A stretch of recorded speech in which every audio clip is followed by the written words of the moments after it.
Dari jumlah bulan yang 12 itu Allah jelaskan minha arba'atun hurum. Ada 4 bulan yang disebut bulan yang dihormati, bulan yang disucikan, bulan yang diharamkan. 4, 3 bergandengan, 1 agak terpisah. Yang bergandengan itu Rajab, Sya'ban, Ramadan. Yang agak terpisah itu Muharram. Ini 4 bulan yang dihormati disebut Ashhurul Hurum. Saudara-saudara, Muharram ini salah satu dari 4 bulan yang istimewa. Kenapa? Banyak peristiwa besar yang terjadi di bulan Muharram. Hampir semua nabi dan rasul berkaitan dengan Muharram ini. Hampir semua nabi dan rasul. Kita akan kutip beberapa saja dalam konteks kekinian. Pertama, Allah menerima taubatnya Nabi Adam pada hari ke-10 bulan Muharram. Adam itu bapak moyang kita. Dosanya 1, makan buah khuldi, dikeluarkan dari surga. Kita dosanya banyak, kepengen masuk, nggak nyambung. Hai Adam, dari tidak ada kamu saya adakan. Saya perintahkan tinggal di surga. Merasa sepi sendirian, saya ciptakan Siti Hawa supaya kamu tenang. Kamu boleh nikmati semuanya. Ini boleh, itu boleh, ini boleh, itu boleh. Makan, makanlah yang kau mau. Minum, minumlah yang kau suka. Pakai, pakailah yang kau senang. Satu yang saya minta, jangan dekati pohon khuldi. Itu kau tidak sanggup, keluar. Diusir dari surga. Sujud Nabi Adam, kata riwayat 40 tahun sujud, membaca Rabbana zalamna anfusana wa illam taghfir lana wa tarhamna lanakunanna minal. Itu namanya istighfarnya Nabi Adam. Istighfar itu kan mengucapkan astagfirullah, basmalah, membaca bismillah. Jangan kayak teman saya disuruh banyak-banyak baca istighfar, benar-benar dia baca istighfar, istighfar, istighfar. Bukan itu maksudnya. Nah, maka salah satu amalan yang sangat dianjurkan di bulan Muharram ini memperbanyak istighfar. Tidak ada orangnya yang tidak. Ayo jujur, ini yang kumpul di sini semua, ada nggak yang nggak punya dosa? Yang merasa nggak punya dosa, ayo ke depan. Ada? Tidak ada. Setiap kita, entah kecil entah besar, sengaja terlupa, pasti mempunyai yang namanya khilaf dan salah. Dan Allah Tuhan kita bukan Tuhan pendendam. Allah Tuhan kita Tuhan yang ramah dan rahmah. Manusia, dosamu banyak, tapi ampunanku lebih banyak. Salahmu besar, rahmatku jauh lebih besar. Kau sujud di hadapanku, aku bangga melihatnya. Kau menangis di hadapanku, aku senyum melihatmu. Kau berjalan menujuku, aku berlari menyambutmu. Karena itu amalan yang sangat dianjurkan di bulan Muharram ini memperbanyak istighfar. Itu kalau istighfarnya Nabi Adam. Ada istighfarnya Nabi Yunus. Ibu kenal Nabi Yunus? Di mana kenalannya? Sok tahu. Nabi Yunus itu ketika berdakwah kepada kaumnya yang bandel, memberikan peringatan, kalau kalian tidak mau beriman akan turun azab. Kapan Yunus? Akan. Kenapa mesti akan? Sekarang aja kalau mau saya tungguin. Kurang ajar betul ini umat. Akhirnya Nabi Nuh menghindar. dengan perhitungan kalau azab tidak turun saya sudah jauh, meragukan janji Tuhan. Lalu naik kapal, dinaiki oleh Yunus, kapal mogok. Dicari siapa biang keroknya ini, diundi ternyata Yunus, sampai 3 kali diundi. Dibuanglah Yunus ke dasar laut, ditelan oleh ikan Nun atas perintah Allah. Telan itu Yunus, jangan pakai dikunyah, rusak urusan. Telan saja, simpan di perutmu. Dibawa oleh ikan Nun ke dasar lautan. Itu yang oleh Quran dikatakan bertemulah 3 macam kegelapan. Zulumatun salas, gelapnya tengah malam, gelapnya di dasar laut, gelapnya di dalam perut ikan. Itu namanya peteng, mbahnya gelap. Di perut ikan itulah Nabi Nuh sadar akan kesalahannya, meragukan janji Allah, meragukan janji Allah. Ia sujud di dalam perut ikan itu, membaca la ilaha illa anta subhanaka inni kuntu. Itu istighfarnya Nabi Yunus. Dibacakan istighfar begitu, ikan sakit perut, Pak. Di dasar laut kemana mau cari apotik? Dia naik ke permukaan, memuntahkan isi perutnya. Nabi Yunus keluar dengan selamat. Itu pun terjadi pada hari ke-10 bulan Muharram. Istighfar intinya itu. Itu amalan utama bulan Muharram, memperbanyak istighfar. Allah selamatkan Nabi Nuh dari bahtera banjir yang luar biasa 10 Muharram. Allah selamatkan Nabi Ibrahim dari pembakaran Raja Namrus 10 Muharram. Setelah Nabi Ibrahim itu menghancurkan berhala-berhala, Abrahat pulang mau ibadah, lihat Tuhannya berantakan, marah besar. Siapa yang menghancurkan Tuhan-Tuhan kita ini? Ada yang lapor, kami lihat Ibrahim. Tangkap. Belum ada bukti, tangkap dulu yang penting. Bukti belakangan. Tangkap. Wah, dikerahkanlah aparat. Tangkap Nabi Ibrahim. Disidang langsung oleh Abrahat, oleh Namrus maksud saya. Ibrahim, kau yang menghancurkan berhala-berhala kami ini, Tuhan-Tuhan kami. Siapa bilang? Ada yang lapor. Saya dengar enggak semua berhala itu hancur. Ada yang paling besar, angkat tangan, saya lihat ada kampak di tangannya. Barangkali yang besar itu iseng tuh, yang kecil-kecil dikampakin. Tanya aja sama dia, kamu gila? Kenapa? Masa kami disuruh nanya berhala? Nggak bisa jawab. Nggak bisa jawab. Lah kenapa disembah? Lebih gila mana sih? Tahu nggak bisa jawab kenapa disembah? Kurang ajar kamu Ibrahim. Bakar, dibakar. Ketika Ibrahim dilempar ke kobaran api yang menggunung, Allah perintah api, ya naru kuni bardan wa salaman ala Ibrahim. Hai api, dinginlah sampean. Api Madura waktu itu, Pak. Hai api, dinginlah sampean, selamatkan Ibrahim. Api tunduk kepada perintah Allah. Ibrahim masuk ke kobaran api, selembar rambut pun tidak terbakar.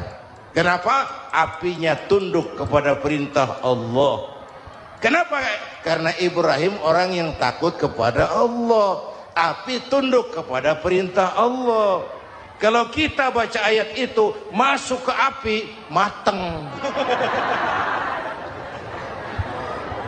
Sudah hadirin yang saya muliakan, oleh karena itu selamatnya Ibrahim dari pembakaran Raja Namrus itu pun pada 10 Muharram. Yaumu Asyura, hari ke-10 dari bulan Muharram. Baik. Itu Ibrahim. Hadirin hadirat yang saya cintai, sebagian kecil tentang Nabi Adam, Nabi Ibrahim dan Nabi Yunus, tapi saya belum menceritakan tentang Nabi Nuh tadi. Mengulang kaji. Nabi Nuh salah seorang rasul yang masuk ulul azmi 5 besar. Karena memang perjuangannya menggambarkan satu usaha yang ulet dan luar biasa. Beliau diberi umur 950 tahun, lalu berdakwah selama 900 tahun, sore, pagi, siang, malam, dapat pengikut tidak lebih 80 orang, rata-rata 10 tahun satu. Kalau saya minta berhenti aja jadi nabi, Pak. Ustadz mana masih mau buka pesantren, 10 tahun buka pesantren, yang nyantri cuma satu. Pedagang mana yang masih mau dagang, 10 tahun dagang yang beli satu. Pimpinan partai mana yang masih mau kampanye, 10 tahun buka partai, yang nyoblos satu. Bangkrut. Umatnya bandel, kurang ajar, durjana, bajingan, tengik. Umatnya Nabi Nuh. Kalau diceramahi, telinganya ditutup dengan tangannya. Nabi Nuh akhirnya rekes. Tuhan, siang malam saya berdakwah kepada umat ini. Tiap kali saya sampaikan dakwahmu, mereka tutup telinganya dengan tangannya. Alergi dengar ceramah. Apa itu ceramah? Non profit. Saudara-saudara, jadi mau kamu gimana, no? Sudah Tuhan, habiskan saja orang kafir. Nanti kalau punya anak, anaknya pun kafir lagi. Lebih baik bapak moyangnya sikat habis. Biasanya kalau bapak kalong, anak kampret. Bapak nyolong, anak nyopet. Fotokopi gimana aslinya? Hampir habiskan saja. Itu mau kamu, Nuh? Iya. Oke. Nanti aku turunkan banjir, Nuh. Buat kapal. Dengan apa saya harus buat kapal, Nuh? Ya dengan kayu, kata Tuhan. Kayunya dari mana, Tuhan? Ya dari pohon, Nuh. Pohonnya belum ada, Tuhan. Ya tanam dulu, Nuh. Bikin kapal, kayunya nanam pohon. Apa artinya? Perjuangan perlu kesabaran. Sukses itu ada prosesnya. Nggak bisa simsalabim abracadabra lalu kita mau sukses. Semua ada prosesnya. Walaupun kenyataannya begitu. Sukses banyak bapaknya, gagal itu yatim. Kalau kita sukses banyak yang ngakuin. Yang baru ketemu pakai manggil encing. Ketemu baru. Tapi sukses banyak bapaknya. Gagal yatim, gak ada yang mau ngakuin kalau kita gagal itu. Udah bikin kapal dengan kayu di tengah kampung, bikin kapal ini. Bayangkan di tengah kampung bikin kapal, orang kafir makin menjadi-jadi. Lihat Nuh, kenapa? Makin sarap. Bikin kapal di tengah kampung, mau belayar kemana? Tuh lihat, kalau orang nggak tahu tujuan, mountain setengah jalan, proses yang dinilai bukan finalnya, ya kayak gitu kesimpulannya. Saya enaknya sendiri. Bikin kapal, kapal mendekati selesai, ini orang kafir rame-rame datang ke kapal Nuh. Mau apa? Buang najis. Sakit perut, berangkat ke kapal Nabi Nuh. Nongkrong. Dapat 2-3 tumpuk, pulang. Penuh lantai kapal dengan najis manusia. Inilah perjuangan. Bukan jalan raya lurus bertabur bunga di kanan kirinya. Banyak ondak dan duri, fitnah, caci maki, antipat, segala macam. Nuh. Ada orang tua dasar kafir, kurang ajar, sudah stroke berangkat juga ke kapal Nuh. Mau buang najis, pincang-pincang digotong orang. Selesai buang najis, dia bangun, mau pulang, pegangan tiang kapal terpeleset jatuh di atas tumpukan najis. Terjadi keajaiban, yang struknya sembuh, lumpuhnya hilang, berangkat digotong-gotong pulang, jalan gagah sekali. Lalu orang kampungnya heran, ente sudah sembuh? Sudah. Berobat di mana? Kok begitu paten? Di kapal Nuh. Masih banyak.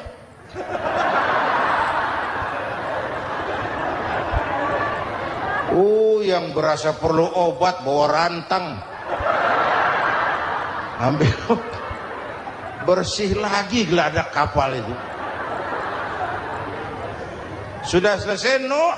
Selesai. Oke, kau orang yang beriman bersamamu, binatang serba sepasang, naik Nabi Nuh, naik orang beriman, naik binatang serba sepasang. Ini cikal bakal penyelamatan manusia, Pak. Naiklah orang beriman, sudah naik semua, Nabi Nuh kontrol. Ini contoh buat kita, kontrol. Sudah naik semua teman-teman, sudah. Pemimpin yang baik bukan cuma terima laporan di belakang meja. Laporan itu yang mana juga bagus. Sama juga kampanye yang mana juga merdu. Kalau aja yang dihitung. Pernah ada calon bupati kampanye janji, kalau saya berhasil kita akan banyak bangun jembatan di daerah kita. Orang ditanya, Pak, nggak ada sungai di kampung kita, Pak. Dia bilang, sungainya kita bangun sekalian. Udah kadung janji, mana pula orang mau bangun sungai ini. Saudara-saudara, kontrol. Jangan cuma tunggu laporan di belakang meja, semua laporan bagus. Ya Bu? Bu?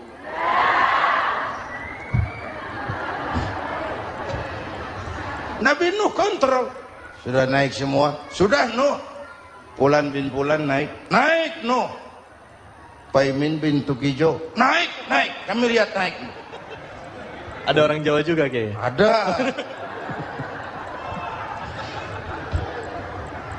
Sudah kontrol.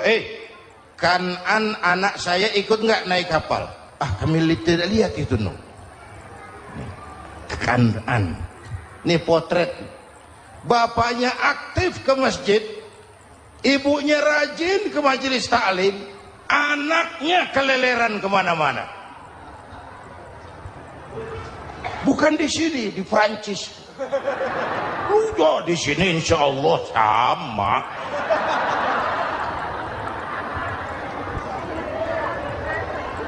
Nuh karena sayang anak, Nuh karena cinta anak, Nuh karena tanggung jawab anak, cari naik ke atas kapal.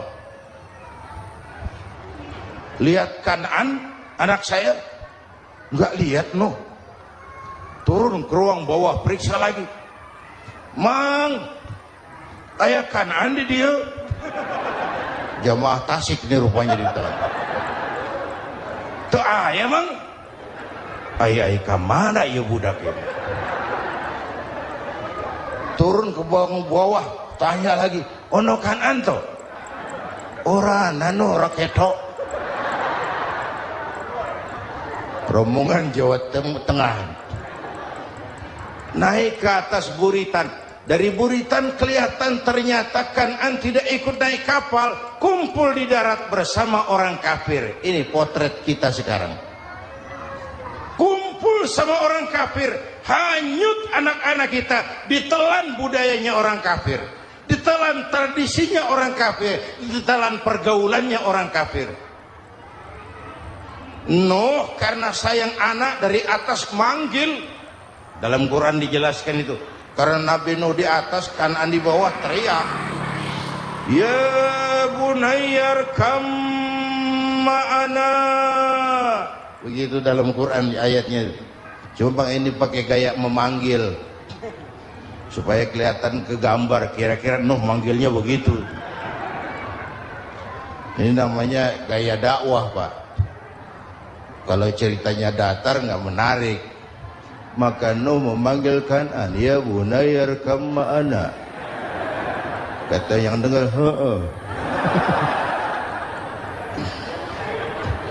ini gaya orang manggil, ya bunayya irkam ma'ana.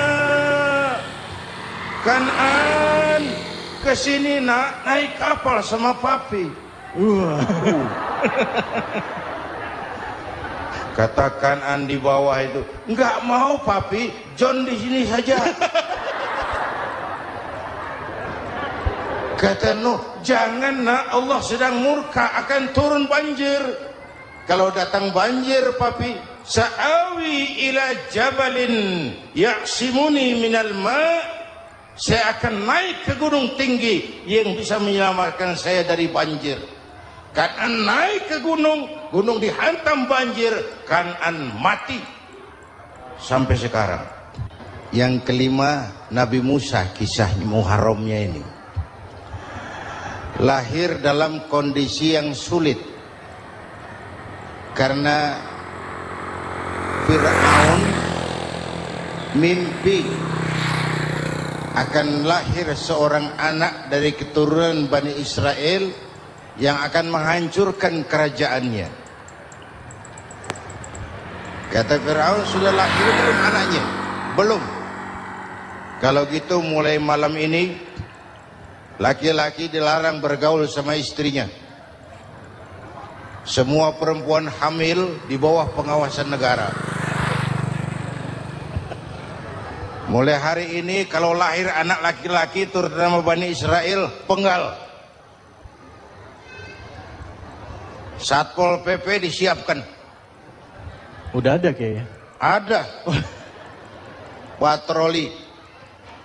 Bayangkan, nah Fir'aun itu bikin undang-undang seenaknya sendiri. Apalagi merasa kekuasaannya dalam ancaman. Penguasa manapun kalau merasa dalam ancaman, panik. Padahal kekuasaan itu kayak harimau. Makin lama ditaiki, makin sulit turun. Kenapa? Karena macannya makin lapar. Naik terus capek, turun dimakan harimau. Serba sulit. Saudara-saudara, kalau kita mau belajar dari Pak Harto, saya melihat kekurangan Pak Harto cuma satu, terlambat berhenti.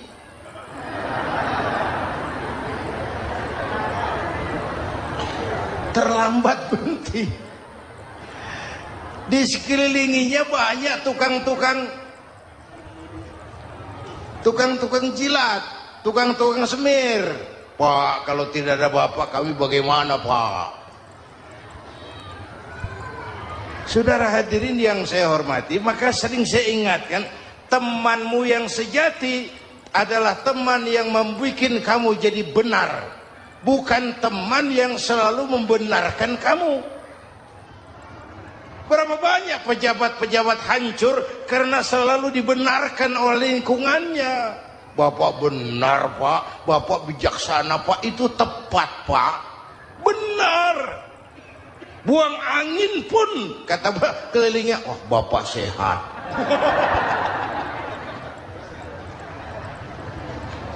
Temanmu yang sejati, teman yang bikin kamu jadi benar, bukan teman yang selalu membenarkan kamu. Bapak Ibu hadirin yang saya hormati, tapi kehendak Allah terjadi. Lahirlah Musa. Bayinya dihanyutkan di sungai Nil. Bayi sudah menderita, dihanyutkan di sungai Nil. Dan akhirnya besar di lingkungan istana Fir'aun. Diriwayat oleh Ratu Aisyah, perempuan Fir'aun, setelah mulai berjuang, terjadilah itu. Musa dan pengikutnya dikejar oleh Fir'aun. Sampai di tepi laut, Allah wahyukan Musa, lempar tongkatmu ke laut. Dalam kondisi darurat, mukjizat tiada jalan. Kondisi darurat. Kalau tidak, mukjizat itu maunya Allah, bukan maunya Nabi. Nabi nggak kuasa, Allah yang mau. Tapi hidup Nabi bukan mukjizat, manusiawi. Tidak mentang-mentang ada mukjizat tongkat, tiap sulit main tongkat, nggak usah berjuang kalau begitu. Itu darurat menyelamatkan umat. Tongkat dilempar ke laut, laut terbelah. Laut terbelah. Itu secara visualnya bisa kita lihat dalam film The Ten Commandments. Udah nonton belum? Urusan nonton kalah sama Ustadz bagaimana sih? Ten Commandments, 10 firman Tuhan. Tekniknya bagus tuh. Bagaimana laut terbelah. Musa lewat. Fir'aun mengejar. Musa sampai di ujung sana. Fir'aun masih di sama tengah perjalanan. Laut nutup kembali. Laut menutup kembali. Fir'aun tenggelam. Cengap-cengap di lautan. Begitu napas sampai di tenggorokan, Fir'aun sambil cengap-cengap itu, amantu bi Rabbi Musa wa Harun. Duh, kalau begini mah saya juga percaya sama Tuhannya Musa. Mereka mau jengkel, goblok loh. Terlambat sekarang. Ditenggelamin terus. Modar. Musa selamat. Fir'aun mati. Jenazahnya, jasadnya terdampar di pinggir laut. Beberapa waktu kemudian ditemukan orang, dimumi, dibalsam, diawetkan. Itu sesuai janji Quran. Wa kadzalika nunajjika bi badanika litakuna liman khalfaka ayah. Kami selamatkan badan kamu agar jadi pelajaran bagi orang-orang sesudah kamu nanti. Janji Quran tepat. Janji itu 14 abad yang lalu. Jasad Fir'aun ditemukan, dimumi, diawetkan, dibalsam di bawah nama Pharao Ramses II. Sekarang tersimpan